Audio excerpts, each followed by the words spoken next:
너희 할아버지가 6.25를 월남했다. 너희 가족은 반정명분이다. 오늘부터 관리소로 간다. 북한 수용소의 실화를 바탕으로 한 사연입니다. 너의 할아버지가 6.25 때 월남했다. 너희 가족은 반영명 분자다. 오늘부터 관리소로 간다. 이 말을 들은 그날 저는 13살이었습니다. 할아버지 얼굴도 본 적 없습니다. 사진 한 장 없었습니다. 그런데 그 할아버지 때문에 저는 28회를 지옥에서 보내야 했습니다. 이 이야기가 끝까지 궁금하시다면 구독과 좋아요를 눌러주세요. 저는 김혜순입니다. 지금은 60이 넘었지만 그때는 중학교 1학년이었습니다. 아버지는 순천인민위원회에서 일하는 간부였고 어머니는 학교 교원이었습니다. 남동생 둘이 있었고 할머니와 함께 살았습니다. 우리 가족은 평양까지는 아니어도 순천에서는 잘 사는 축에 들었습니다. 그해 겨울은 유난히 추웠습니다. 2월 28의 날 밤이었습니다. 저는 이불 속에서 동생들과 함께 잠들어 있었습니다. 그때 쾅쾅쾅 문을 두드리는 소리가 났습니다. 이 시간에 누가? 아버지가 문을 여는 소리가 들렸습니다. 그리고 낯선 남자들의 목소리가 집 안으로 쏟아져 들어왔습니다. 국가안전보위부 보위부다. 김모 동무친구, 당신과 가족 전원은 지금 즉시 우리를 따라와야 하오. 저는 잠에서 깨어 방문 틈으로 바라보았습니다. 검은 가죽 외투를 입은 남자 4명이 거실에 서 있었습니다. 그들의 눈빛은 마치 우리를 사람으로 보지 않는 것 같았습니다. 무슨 일입니까? 제가 무엇을 잘못했습니까? 아버지의 목소리가 떨렸습니다. 저는 태어나서 처음으로 아버지가 떠는 것을 보았습니다. 너의 아버지, 그러니까 이 애들의 할아버지가 6.25 때 월남했다. 연좌제에 따라 3대가 처벌을 받게 되어 있다. 너희 가족 전체가 관리소로 가야 한다. 할아버지, 저는 할아버지 얼굴을 본 적이 없습니다. 사진 한 장도 없었습니다. 집에서 할아버지 이야기를 하면 어머니가 항상 화제를 돌렸습니다. 그때는 왜 그런지 몰랐는데 할아버지가 월남을 했다고? 그게 왜 우리 죄가 되는 거야? 보위부원들은 우리에게 옷을 챙길 시간도 주지 않았습니다. 저는 잠옷 위에 외투만 걸치고 양말도 제대로 신지 못한 채 끌려 나왔습니다. 밖은 눈이 내리고 있었습니다.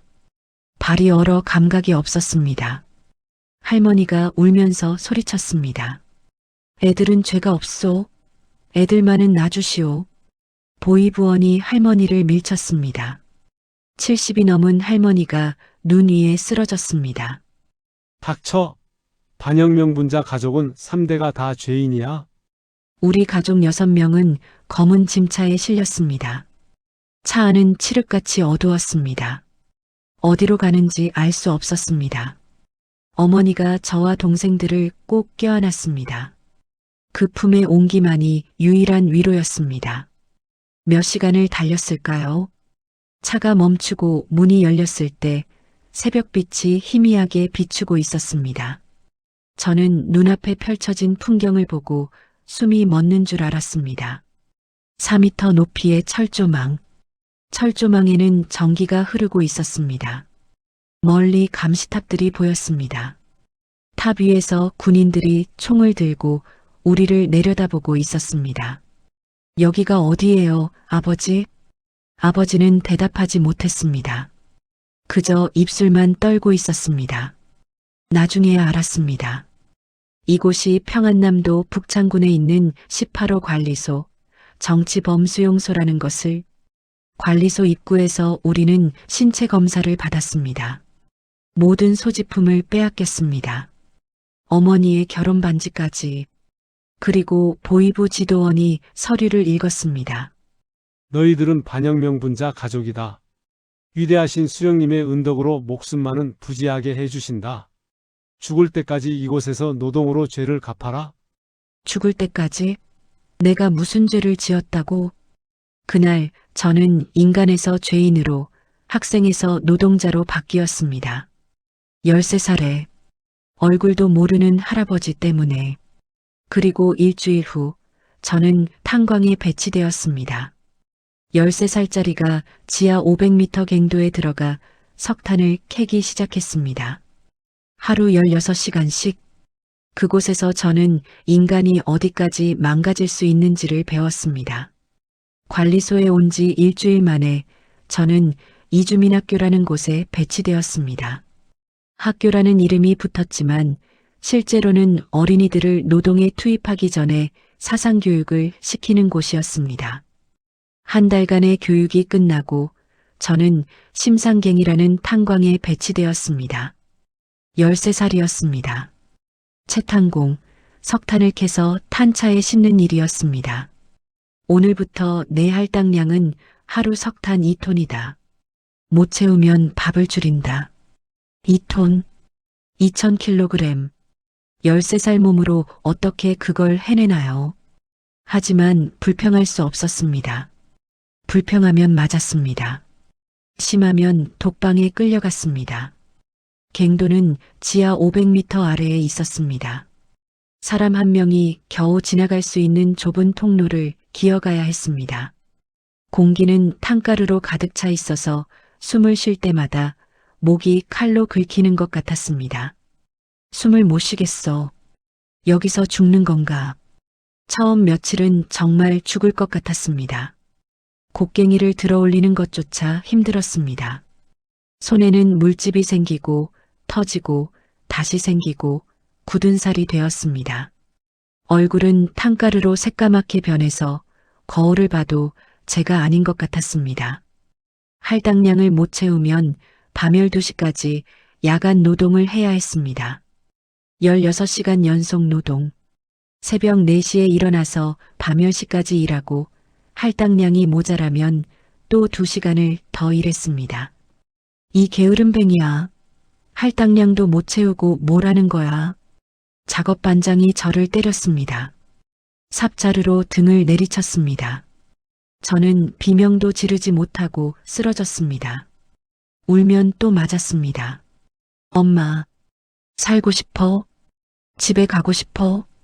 가장 무서운 것은 갱도 사고였습니다. 일주일에 한두 번은 어디선가 붕괴 사고가 났습니다. 갱도가 무너지면 사람들이 깔려 죽었습니다. 시체를 꺼내는 것도 우리 일이었습니다. 26살이 되던 해까지 저는 그 탄광에서 13년을 일했습니다. 13살부터 26살까지 제 청춘의 전부를 그 어둠 속에서 보냈습니다. 갱도에서 일하던 남자들은 40살을 넘기기 어려웠습니다. 탄가루를 너무 많이 마셔서 폐가 망가졌습니다. 숨을 쉬지 못해 죽어가는 사람들을 수없이 보았습니다. 저 사람 괜찮겠습니까? 내버려둬. 어차피 오래 못 살아. 여기서는 다 그렇게 되는 거야. 저도 폐가 나빠지기 시작했습니다. 기침을 하면 까만 가래가 나왔습니다. 밤에는 숨을 제대로 쉴 수가 없었습니다. 지금도 그 후유증으로 고생하고 있습니다. 배고픔도 지옥이었습니다. 하루 2끼 강냉이 옥수수 죽이 전부였습니다. 양이 너무 적어서 배가 항상 고팠습니다. 굶주림에 눈이 돌아가면 사람은 무엇이든 합니다. 배고파. 뭐라도 먹어야 해. 우리는 쥐를 잡아먹었습니다.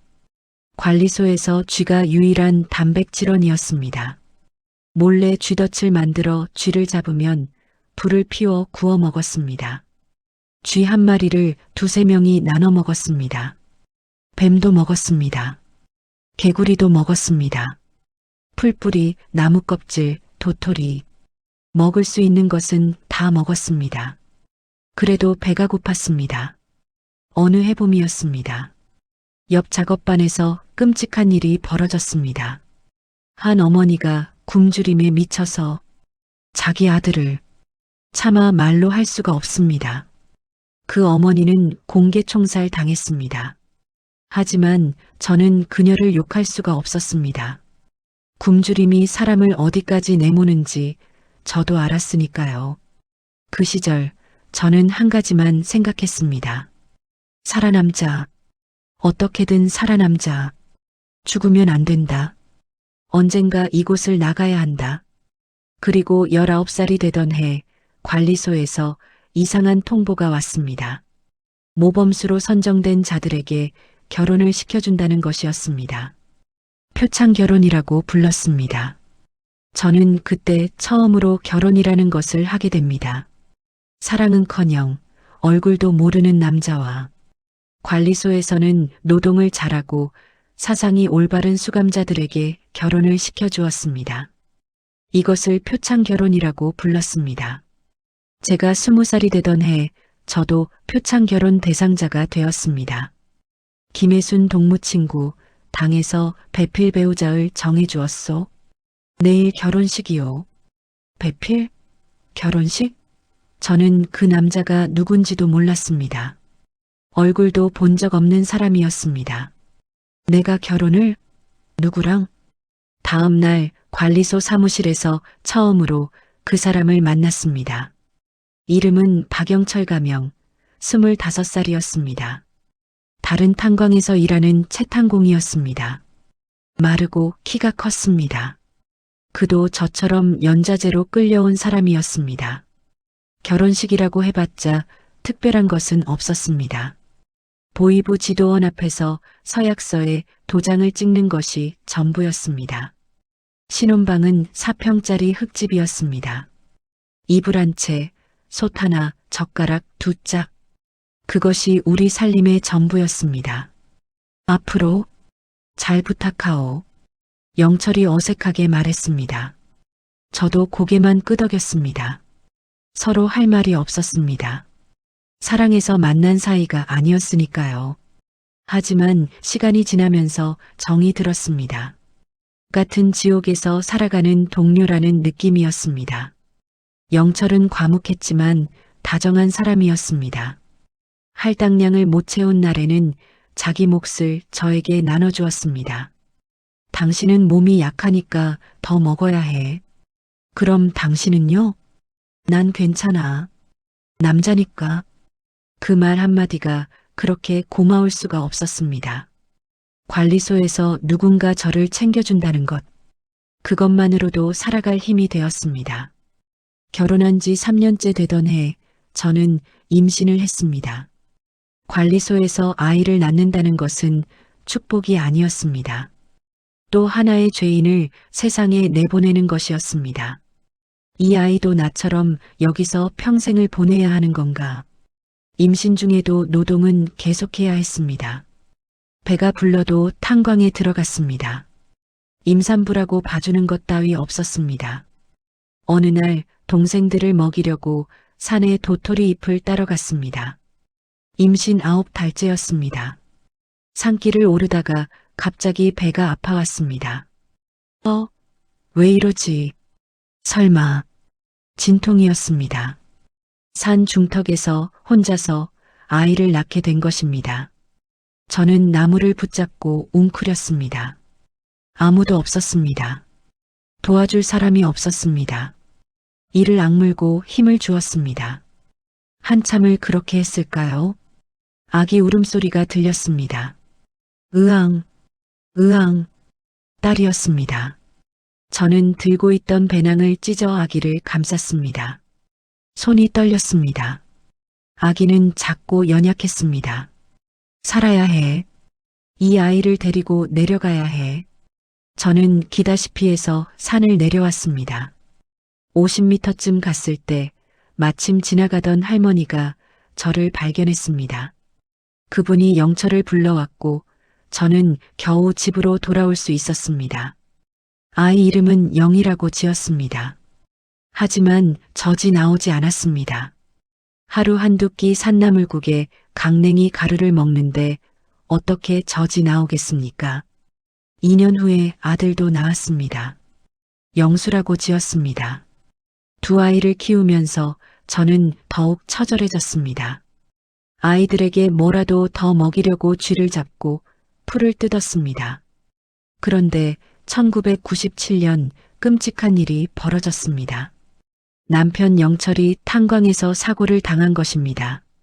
그리고 저는 두 아이와 함께 그 지옥에 홀로 남게 되었습니다. 1997년 여름이었습니다. 그날도 평소처럼 영철은 탄광으로 출근했습니다. 저는 아이들과 함께 배추밭에서 일하고 있었습니다. 오후가 되었을 때 갑자기 사이렌이 울렸습니다. 탄광 사고 사이렌이었습니다. 또 사고가... 설마... 심장이 덜컥 내려앉았습니다. 저는 아이들을 데리고 탄광 입구로 달려갔습니다. 이미 많은 사람들이 모여 있었습니다.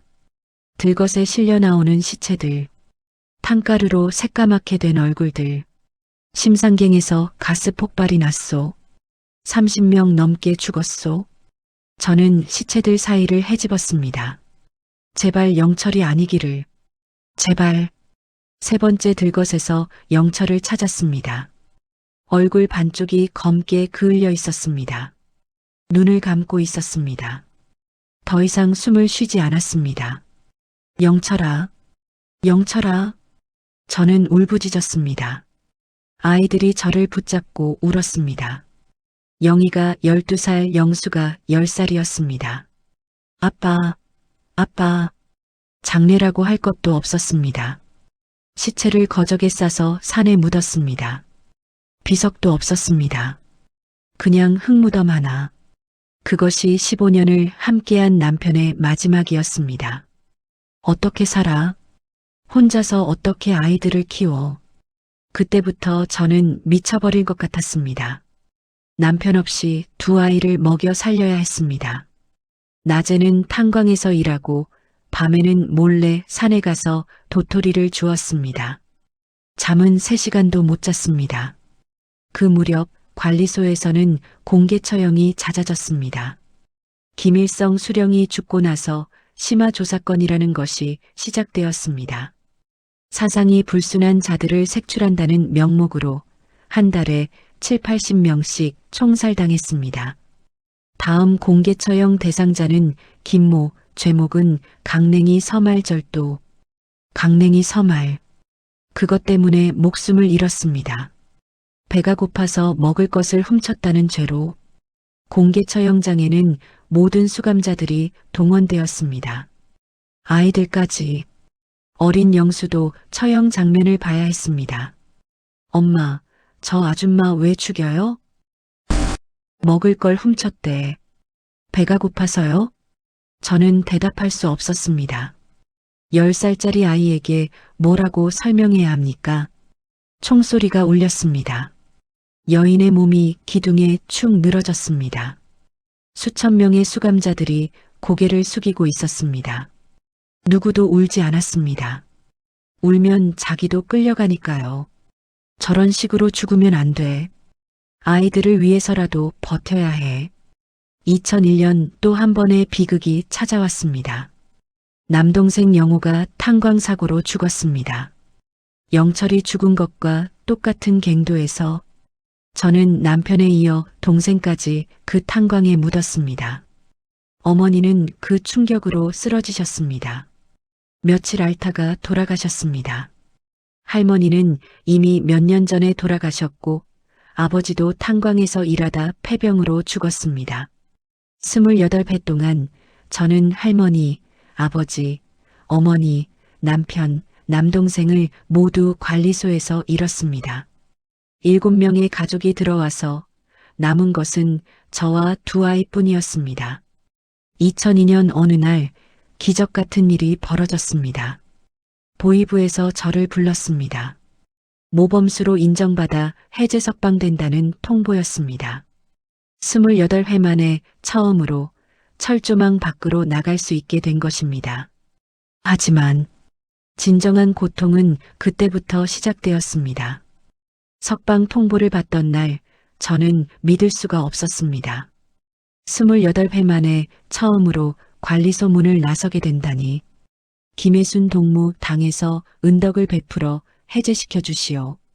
고마운 줄 알고 앞으로 충성하시오. 고마워해야 한다고요. 얼굴도 모르는 할아버지 때문에 28회를 갇혀 살았는데 고마워해야 한다고요. 하지만 저는 고개를 숙였습니다. 감사합니다. 철조망 문을 나서는 순간 다리가 후들거렸습니다. 41살이 되어서야 처음으로 걸어보는 자유로운 땅. 하지만 기쁨보다는 두려움이 컸습니다. 바깥 세상을 어떻게 살지? 나는 아무것도 모르는데. 석방되었다고 해서 자유로운 것은 아니었습니다. 저는 여전히 해제민이었습니다. 관리소에서 나왔지만 공민증 주소지는 여전히 관리소로 찍혀 있었습니다. 어디를 가든 감시를 받았습니다. 아이들과 함께 관리소 바깥의 작은 마을에 배치되었습니다. 배급은 거의 없었습니다. 장사를 해서 먹고 살아야 했습니다. 저는 강냉이를 사서 떡을 만들어 팔았습니다. 2003년 여름 대홍수가 났습니다. 며칠 동안 비가 쏟아졌습니다. 우리가 살던 집은 강가에 있었습니다. 그날 밤 갑자기 물이 밀려왔습니다. 순식간이었습니다. 저는 급히 아이들을 깨웠습니다. 영희야, 영수야, 일어나, 빨리. 하지만 물살이 너무 빨랐습니다. 집이 무너져 내렸습니다. 저는 물에 휩쓸려 정신을 잃었습니다. 깨어났을 때 저는 진흙 위에 쓰러져 있었습니다. 온몸이 상처투성이었습니다. 하지만 그것보다 아이들이 보이지 않았습니다. 영희야, 영수야. 사흘 동안 아이들을 찾아 헤맸습니다. 물이 빠진 곳마다 뒤졌습니다. 시체들이 여기저기 널려 있었습니다. 그 중에서 영희를 찾았습니다. 나무에 걸려 있었습니다. 이미 숨이 끊어진 채로 20살이었습니다.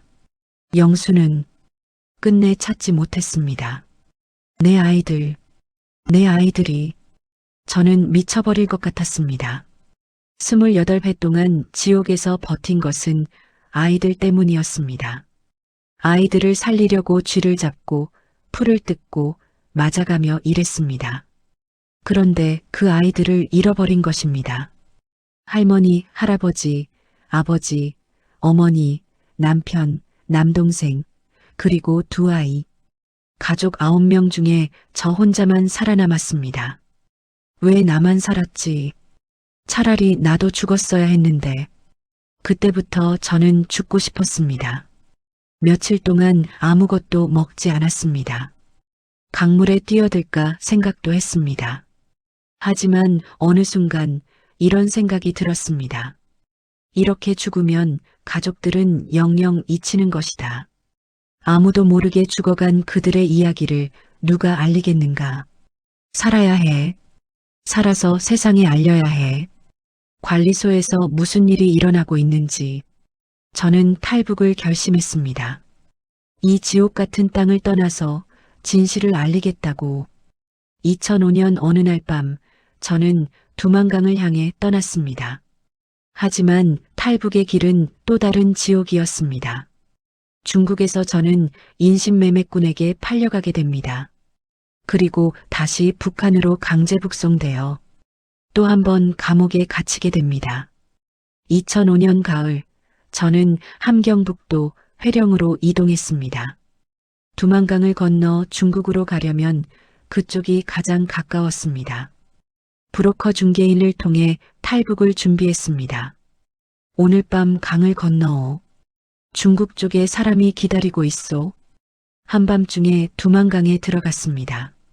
10월이었지만 물은 얼음장처럼 차가웠습니다. 강폭이 좁은 곳을 골랐는데도 머리까지 물이 찼습니다. 발이 미끄러져 물에 빠질 뻔도 했습니다. 조금만 더. 겨우 중국 땅에 올랐을 때 저는 완전히 지쳐 있었습니다. 하지만 안심할 수 없었습니다. 중국에서 탈북자가 발각되면 바로 강제 북송되기 때문입니다. 강가에서 기다리던 사람이 저를 데려갔습니다. 하지만 그 사람은 브로커가 아니었습니다. 인신매매꾼이었습니다. 중국에서 살려면 남자한테 시집 가야 해. 다른 방법 없어. 안 그러면 공안경찰에 신고해서 북송시켜버릴 거야. 저는 중국 농촌의 한족 남자에게 팔렸습니다. 돈으로 따지면 5천 위안 하나 약 100만 원이었습니다. 44살의 제 몸값이 그것이었습니다. 그 집에서 9개월을 살았습니다. 말이 결혼이지 사실상 노예였습니다. 낮에는 밭일을 하고 밤에는 그 남자의 시중을 들어야 했습니다. 도망치면 신고한다고 협박했습니다. 이게 자유라고? 관리소나 여기나 뭐가 다르지? 2006년 어느 날 공안이 집에 들이닥쳤습니다. 누군가 신고한 것입니다. 저는 그 자리에서 체포되었습니다. 너 조선 사람이지? 불법 입국자야. 본국으로 돌려보낸다. 저는 압록강 국경을 통해 북한으로 강제 북송되었습니다. 신의주 집결소에 수감되었습니다. 집결소는 강제 북송된 탈북자들을 가두는 곳이었습니다. 신문이 시작되었습니다. 보위부 지도원들이 저를 조사했습니다. 중국에서 뭘 했어? 남조선 사람 만났어? 기독교 믿었어? 아닙니다. 먹고 살려고 간 것뿐입니다. 다행히 남한과 연결되거나 종교 활동을 한 증거는 없었습니다. 저는 노동교화형 1년을 선고받았습니다. 정치범수용소로 돌아가는 것보다는 나았지만 교화소도 지옥이었습니다. 1년 후 석방되었을 때 저는 다시 탈북을 결심했습니다. 이번에는 반드시 성공해야 했습니다. 북한에 더 이상 남아있을 이유가 없었습니다. 가족은 다 죽었고 제가 할 수 있는 일은 그들의 이야기를 세상에 알리는 것뿐이었습니다. 2008년 다시 중국으로 건넜습니다. 이번에는 더 조심했습니다. 브로커를 통해 라오스, 태국을 거쳐 한국으로 가는 루트를 알아냈습니다. 중국 내륙을 이동하는 것만 3개월이 걸렸습니다. 버스와 기차를 타면 신분증을 확인하기 때문에 대부분 걸어서 이동했습니다. 사막길도 걸었습니다. 며칠씩 굶으며 산을 넘었습니다. 조금만 더 버티자. 라오스에서 메콩강을 건너 태국으로 들어갔습니다. 태국 경찰에 자수했습니다. 태국에서는 탈북자를 북송하지 않고 한국으로 보내주기 때문입니다. 방콕의 한국 대사관에서 며칠을 기다린 후 비행기에 올랐습니다. 생애 처음 타보는 비행기였습니다.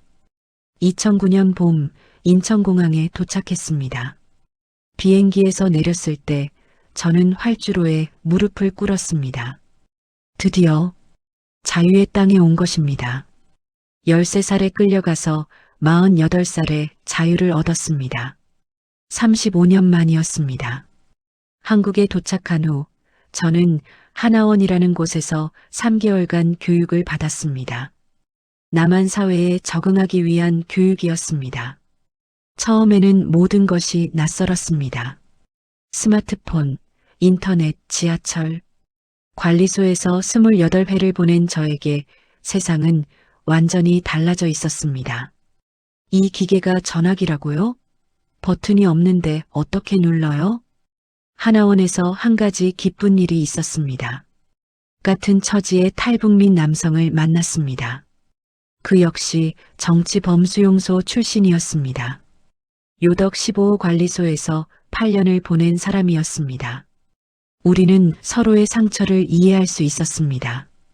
같은 지옥을 겪은 사람만이 알 수 있는 것들이 있었습니다. 하나원을 나온 후 우리는 재혼했습니다. 서울에서 새 삶을 시작했지만 밤마다 악몽에 시달렸습니다. 탄광에서 일하는 꿈, 공개 처형을 보는 꿈, 아이들이 물에 떠내려가는 꿈. 잠에서 깨면 온몸이 땀으로 젖어 있었습니다. 언제쯤 잊을 수 있을까?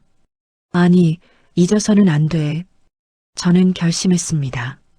관리소에서 죽어간 사람들의 이야기를 세상에 알리겠다고. 그것이 살아남은 제가 할 수 있는 유일한 일이었습니다. 북한민주화 네트워크라는 단체와 연결되었습니다. 거기서 다른 수용소 출신 탈북민들과 함께 그림으로 보는 북한 정치범 수용소라는 자료집을 만들었습니다. 제가 기억하는 장면들을 그림으로 그렸습니다. 공개 처형 장면, 탄광에서 일하는 모습, 쥐를 구워 먹는 모습, 철조망으로 둘러싸인 수용소 전경. 그리면서 울었습니다. 하지만 멈출 수 없었습니다. 2011년 캐나다 의회에서 증언할 기회가 왔습니다. 캐나다 정부가 북한 인권 결의안을 채택하기 위해 청문회를 열었고 저는 증인으로 초청받은 것입니다. 오타와 연방의회 건물. 태어나서 처음 보는 웅장한 건물이었습니다. 청문회장에 들어서니 의원들과 기자들이 저를 바라보고 있었습니다. 떨리지만 말해야 해. 죽은 사람들을 위해서 마이크 앞에 앉았습니다. 그리고 말하기 시작했습니다. 저는 13살에 북한 정치범 수용소에 끌려가 28년을 살았습니다. 관리소에서 공개 총살과 교수형은 수도 없이 받습니다.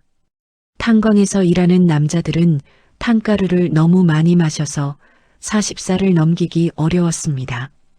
의원들의 표정이 변했습니다. 어떤 이는 눈물을 흘렸습니다. 2003년 홍수로 2자녀를 잃었습니다. 20살 된 딸과 18살 된 아들을. 목소리가 떨렸습니다. 하지만 끝까지 말했습니다. 마지막으로 죽은 아이들에게 보내는 편지를 낭독했습니다. 영희야, 영수야. 엄마가 미안해. 너희들을 지켜주지 못해서 미안해. 하지만 엄마는 너희들 이야기를 세상에 알릴 거야. 관리소에서 죽어간 모든 사람들의 이야기를. 청문회장이 조용해졌습니다. 여기저기서 흐느끼는 소리가 들렸습니다. 청문회가 끝난 후 캐나다 의원들이 저에게 다가왔습니다. 당신의 용기 있는 증언에 감사합니다. 우리는 북한의 인권 문제를 국제사회에 알리기 위해 최선을 다하겠습니다. 그 후로 저는 미국, 유럽, 일본 등 세계 각국에서 증언했습니다. 유엔 인권이사회에서도 발표했습니다. 제가 그린 그림들은 전시회로 열렸습니다. 하지만 아직도 북한에는 19만 명이 넘는 사람들이 정치범 수용소에 갇혀 있습니다. 저처럼 탈출한 사람은 극소수입니다. 대부분은 그 안에서 죽어갑니다. 이름도 없이, 기록도 없이. 지금 저는 60이 넘었습니다. 서울의 작은 아파트에서 재혼한 남편과 함께 살고 있습니다. 매일 아침 눈을 뜨면 여기가 한국이라는 것이 꿈만 같습니다. 창문을 열면 도시의 소음이 들립니다. 자동차 소리, 사람들 웃음소리. 관리소에서는 들을 수 없던 소리들입니다. 살아있구나. 내가 정말 살아있구나. 하지만 밤이면 여전히 악몽을 꿉니다. 탄광의 어둠, 총소리, 아이들의 비명. 그것들은 평생 저를 따라다닐 것입니다. 폐도 많이 상했습니다. 탄가루를 13년 동안 마셨으니까요. 계단을 오르면 숨이 차고 겨울이면 기침이 멈추지 않습니다. 관리소가 제 몸에 새겨놓은 흔적입니다. 사람들이 가끔 묻습니다. 그렇게 힘든 이야기를 왜 계속하세요? 그냥 잊고 사는 게 편하지 않아요? 잊을 수 없습니다. 잊으면 안 됩니다. 관리소에서 죽어간 사람들을 위해, 지금도 그 안에 갇혀 있는 사람들을 위해 저는 말해야 합니다. 제가 살아남은 이유가 그것이라고 믿습니다. 북한 당국은 정치범 수용소가 없다고 부인합니다. 하지만 저는 압니다. 제 눈으로 보고 제 몸으로 겪었으니까요. 위성사진으로도 수용소가 다 보입니다. 서울시의 3분의 1 크기입니다. 그 안에서 사람들이 죽어가고 있습니다. 때때로 죽은 가족들이 꿈에 나타납니다. 할머니, 아버지, 어머니, 남편, 동생, 그리고 영희와 영수. 그들이 저를 바라보며 웃습니다. 미워하지 않는 것 같습니다. 엄마, 잘하고 있어. 우리 이야기 해줘서 고마워. 꿈에서 깨면 눈물이 흐릅니다. 하지만 슬프지만은 않습니다. 제가 해야 할 일을 하고 있다는 것을 알기 때문입니다. 언젠가 북한에도 자유가 올 것입니다. 철조망이 걷히고 감시탑이 무너지고 수용소가 문을 여는 날이 올 것입니다. 그날이 오면 저는 가족들의 무덤을 찾아갈 것입니다. 기다려. 내가 반드시 갈게. 새벽이 오기 전이 가장 어둡다고 합니다. 북한은 지금 그 가장 어두운 밤을 지나고 있는지도 모릅니다. 하지만 저는 믿습니다. 반드시 새벽은 옵니다. 그날까지 저는 말하는 것을 멈추지 않을 것입니다. 관리소에서 죽어간 사람들의 목소리가 되어 세상에 진실을 알릴 것입니다. 이것이 제 이야기입니다.